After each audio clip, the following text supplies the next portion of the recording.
Welcome to this new video for Upswing Poker. You know that very soon there will be a course launched on poker methodology. And today I will analyze a hand that I played last year at the final table of the EPT. Why did I choose this specific hand? It is because it aligns very well with the general philosophy of the course. You know, very often nowadays we talk about GTO, about how to be balanced, and people are thinking about their own range and how should they do. And in the course, we will have millions of examples where the main goal, the main idea, the one question that we should ask ourselves, it is not actually about our own range, but our opponent's range. And how can we exploit that? And most importantly, how can we create the biggest amount of problems for our opponent? How can we make his life miserable? Actually, if you should ask yourself only one question on the felt or on any decision that you have to take in poker, it is not what about my range, it is how can I make problems to my opponent. And as it happens, one of the best ways, especially when you are the out of position preflop raiser and you are playing heads up against someone who called in position, the best way to make him problems, it is to check range. Why is it so? Because if you are betting, there are a lot of hands that are absolutely crystal clear. Even for my grandmother, it would be clear what to do with them. So at least a part of their range, that means they won't make any mistakes because it's very clear. Okay, they have to fold, they have to call, they have to raise, whatever. But if you are letting them having to take a decision about the whole gamut of all the range they have, of all the combos they have, then it is already more difficult and they can make a lot of mistakes. Here it worked really well, and we will try to understand what are the nuances and how could you bring that into your own game. So please watch the hand, and then we will have a precise analysis with Pio Solver. Yeah, it seems the movie is not on UK Netflix.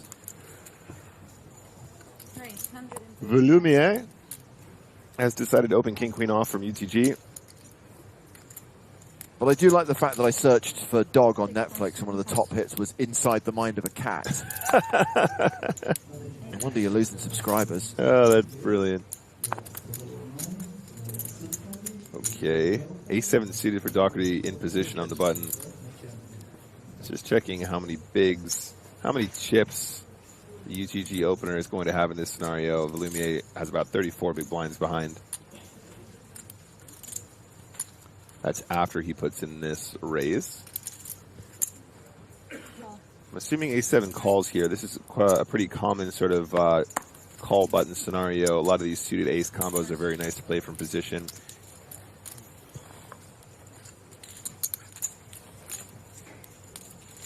So we're going to a flop. A7 of hearts actually the best hand as we speak. But the board is queen high. Vuilleumier now 84% favorite. Checks the action to David Doherty. It's a very interesting check. I think I really love it. He's telling a very believable story like, I have pocket eights, I have pocket sevens. I know that there's a lot of queens in your range. You know, I think it is perfectly reasonable to have some checks with top pairs once in a while, and I think this is a great board for it as well, James, right? Queen, six, deuce, rainbow, not a lot going on here. Yeah. You're going to have the best hand a lot of the time, but you're also going to get a ton of folds, and when you do get looked up, it's not going to be fantastic either. So I think playing it slow is nice. So here, to start with the ranges, here it is a very nice, very easy to play UTG range under ICM considerations. So there is some stuff here, some king 8 suited, some 9x suited, some pocket pairs that we won't open, that only make sense. We are just trimming the edges, as they say.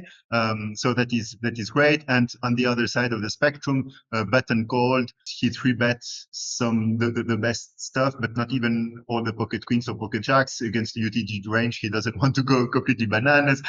He retained also some very strong hands here, and he 3-bets some ace-x suited, so that makes sense. And he has an excellent board coverage. So let's have now a look at our hands. First of all, here you can see that it is very mixed about the three main options, which means that it is already complicated as always out of position. And with king queen off, if we can think about it, it is very clear that queen jack, especially if you go for three big sizings, it will be maybe a value cut. It is not a 3-street hand at the very least in ICM. And ace queen, yes, it is a 3-street hand because he has some ace queen, but that means, okay, we will chop against his best queens and otherwise we will value bet. King queen, it is just in the middle, so it is already a little bit more complicated to play. That's why we have options, let's say. And actually, if we look here, what are the hands that want to go small? There are not many hands. The purest hands are these small pocket pairs that want to go small, but it's not that they are extremely happy. Whereas here we have a lot of hands that want to go big. So that means that if we really wanted to split our sizings and to use one sizing, it would be more the bigger one, because yes, we have a lot of hands that want to value bet for a big sizing. But the problem it is that with King Queen specifically, we can see here it is more on the big side, but it is a little bit aleatory whether we will be called enough if we go for 3 streets of value. And the big idea of checking range, it is that you will never make a big mistake if you are checking range. Even in cash game, you will never make a big mistake. Whereas if you start betting, it is there that you can do mistakes. So that means if you are checking range, you are obviously absolutely well defended. And what is interesting, it is that it is your opponent who will have problems, because look at that. If you go big, it is very easy to play. Okay, he will fold the worst stuff. Okay, he's indifferent with some pocket pairs, but he won't make a mistake. That means he can call, he can fold. Okay, it is whatever. And if you choose the small sizing, it is a little bit more difficult to play. But with King Queen, it is not the most incentivized sizing. We would like to go better. But that means if we do that with King Queen, we won't make our opponent's life difficult. Whereas, look at that. If you check, now that is already more difficult to play than both the reactions against the bet, because here we have a lot of mixing. We have to bet some of the pocket pairs, but not all of them. We have, for instance, King Queen. It is half. We have to bet half of our queens. Pocket fives. What is it really? Is it a bluff? Is it? I mean, it is not easy to play this kind of strategy in position. So, okay, as it happens here, our opponent decided to bet with a7 of hearts, and we see that it is a good choice. So congratulations. So he went for the bet. For us, it is quite clear we want to call, so we called. So a check and a call. A check, a bet, and a call. Excuse me.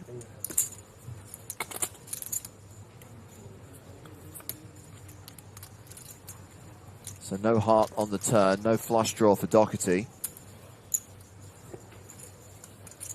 He's looking for an ace. Action has been checked to him a second time.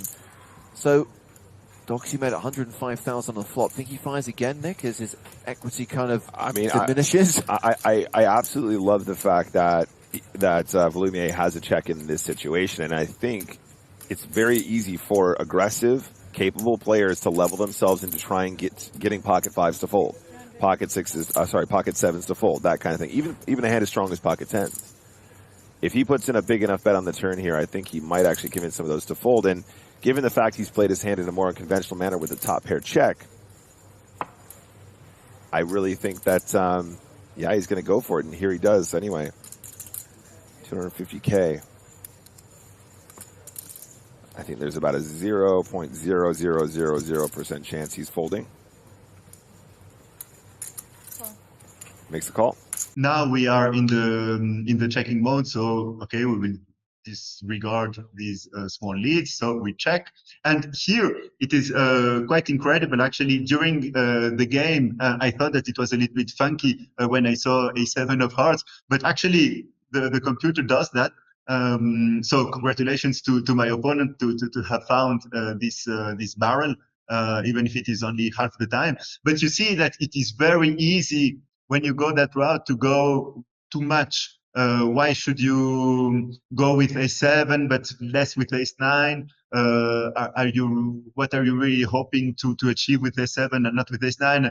Basically, it was already difficult on the flop, but even more now. You can massively overshoot your bluffing frequencies here as the IP player. Obviously, he's targeting hands like maybe Ace Jack or whatever, so A7 is a great hand, but okay. So he went with the bet, okay, so that is good for him. For us, there is not a lot to say. Vuilleumier better than a 9-1 favourite. 4 on the river. He now has a lock on the hand. It's such an interesting spot, James, because when you under-rep your hands in these situations and you expect your opponents to have lots of bluffs, when they barrel down on you like this, you go, okay, wait, does he actually just have a set of sixes now? And you start to second-guess yourself.